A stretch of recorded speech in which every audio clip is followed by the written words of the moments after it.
Assalamualaikum warahmatullahi wabarakatuh. Berjumpa lagi dengan saya, penjaga warung, penjaga malam. Dalam hidup ini tentunya semua orang mengharapkan kemuliaan, baik mulia di dunia ataupun mulia di akhirat. Mulia di hadapan manusia, mulia dalam pandangan Allah, juga mulia di pandangan manusia. Ada orang mulia dengan jabatan, namun kemuliaan dengan jabatan itu tidaklah selamanya. Ada juga orang mulia dengan harta dan kekayaan, dan memang harta dan kekayaan pun bisa memuliakan orang. Namun kemuliaan dengan harta dan jabatan itu juga tidaklah selamanya. Ada yang mulia dengan kecantikan dan ketampanan. Ketika muda, cantik dan tampan mungkin ia mulia, tetapi seiring berjalannya waktu, ketika ia sudah tua renta, kulit mulai keriput, badan mulai besar, perut mulai gendut, mulai buncit, mungkin tak akan ada lagi kemuliaan karena kecantikannya. Namun bagaimanakah caranya agar kemuliaan-kemuliaan tersebut bisa permanen, terus menerus, meskipun kita sudah lengser dari jabatan kita, harta yang kita miliki sudah sirna, kecantikan dan ketampanan yang pernah ada pada diri kita pun sudah tiada, tetapi kemuliaan terus ada pada diri kita. Bagaimanakah caranya? Di sini agar kita hidup mulia dengan kecantikan, jabatan dan harta, tentunya harus diiringi dengan akhlakul karimah. Inilah yang diajarkan oleh Nabi Muhammad SAW. Innama bu'istu liutammima makarimal akhlak. Sebentar ya. Om.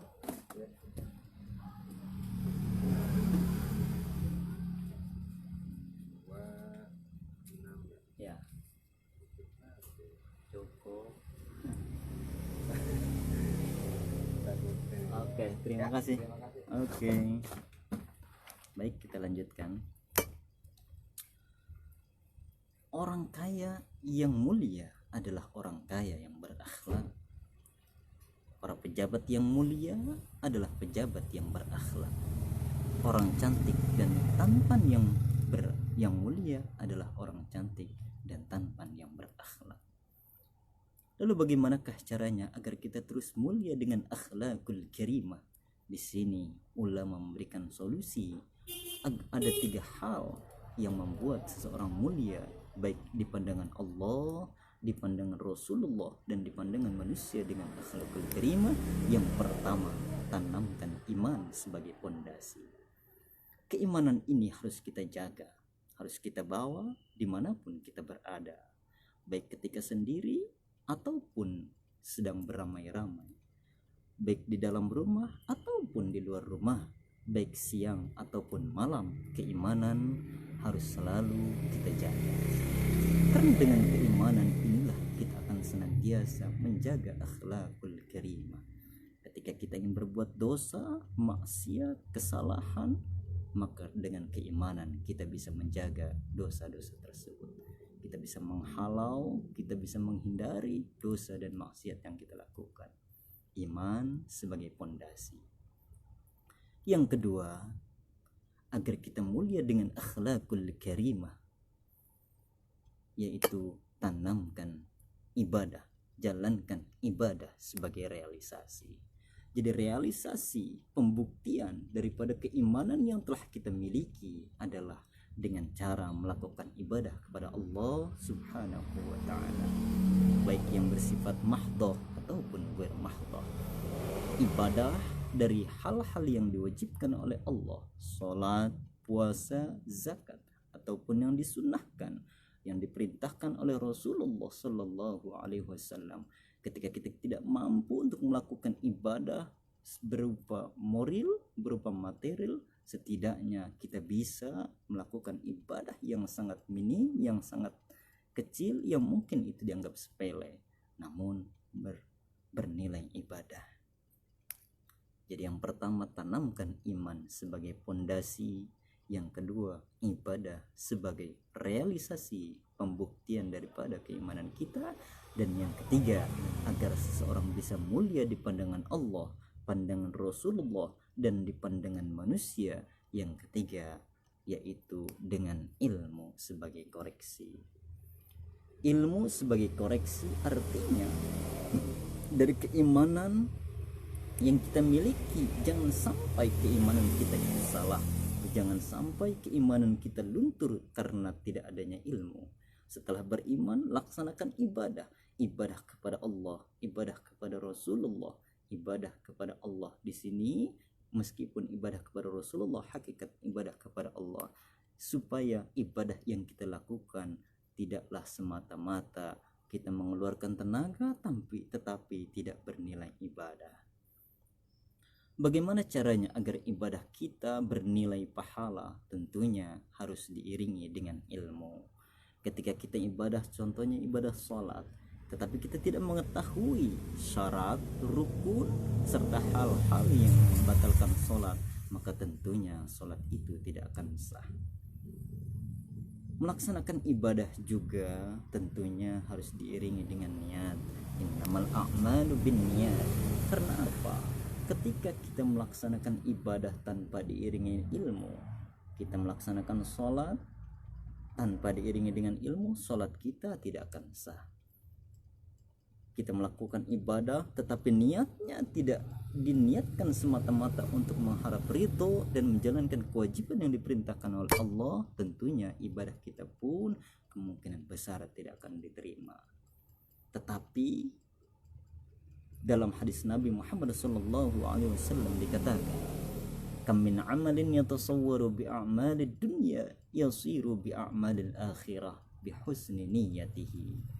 Berapa banyak, teramat sangat banyak amal-amal yang sifatnya duniawi, yang awalnya bukan berupa ibadah, tetapi itu bisa menjadi nilai ibadah, bisa mendapatkan pahala dari Allah Subhanahu wa taala bihusni niyatihi, karena bagus niatnya. Seperti halnya apa?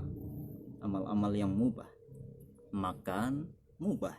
Artinya mubah itu tidak akan mendapat pahala ketika dikerjakan dan tidak akan mendapat dosa ketika ditinggalkan. Minum, tidur dan lainnya. Hal-hal yang mubah artinya itu amaliyat dunia. Tetapi amaliyah dunia itu bisa bernilai ibadah ketika niat kita tanamkan semata-mata untuk ibadah. Seperti halnya saya makan, saya niatkan supaya saya kuat untuk beribadah. Saya tidur di sore hari, tidak terlalu malam, saya niatkan supaya saya kuat untuk bangun sholat tahajud, untuk bangun sholat subuh agar tidak kesiangan. Itu amaliyah dunia bisa bernilai ibadah bihusni niyatihi, karena bagus niatnya. Benar. Apalagi? Air putih. Tetapi ada sebaliknya. Maaf ya.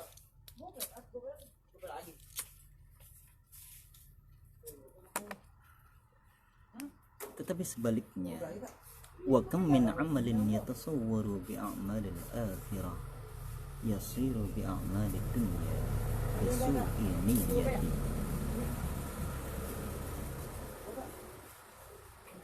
Begitu banyak amal-amal yang awalnya bernilai ibadah tetapi tidak bernilai ibadah bisu'i niyyatihi, karena jelek buruk niatnya.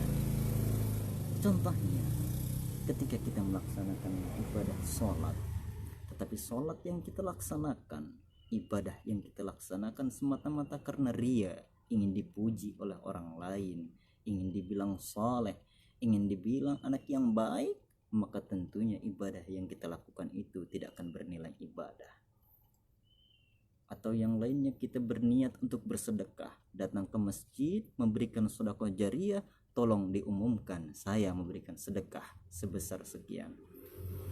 Kalau hanya niatnya semata-mata untuk mendapat pujian dari orang lain, tentunya amal ibadah yang awalnya diperintahkan tersebut akan menjadi nilai duniawi, artinya tidak akan menjadi nilai ibadah dan tidak akan mendapatkan pahala. Karena apa? Bisu ini yatihi.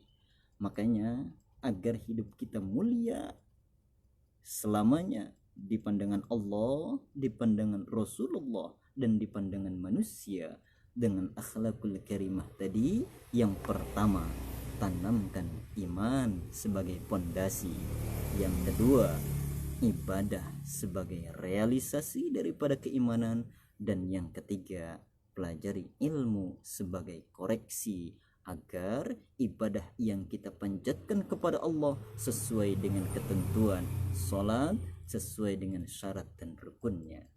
Karena apa? Wa kullu man, seperti yang dikatakan dalam kitab Zubad, wa kullu man bighairi ilmin ya'malu a'maluhu mardudatun la tuqbalu. Siapa saja, barang siapa yang mengamalkan sebuah ibadah bighairi ilmin, tanpa adanya ilmu, a'maluhu mardudatun la tuqbalu, maka amalnya itu mardudatun, tidak akan diterima. La tuqbalu, mardudatun ditolak, la tuqbalu tidak akan diterima. Makanya sangat penting Nabi Muhammad SAW telah mewanti-wanti kepada kita semua, talabul ilmi faridatun, menuntut ilmu itu wajib. Karena dengan ilmu kita bisa mengkoreksi, merubah diri, mengatur alur hidup kita agar hidup kita terarah dan sesuai dengan anjuran agama, yaitu memiliki akhlakul karimah. Oke, sahabat warung yang saya hormati, mungkin cukup sekian ya. Mudah-mudahan di waktu senggang ini bisa menjadi manfaat untuk kita semua. Terima kasih. Assalamualaikum warahmatullahi wabarakatuh.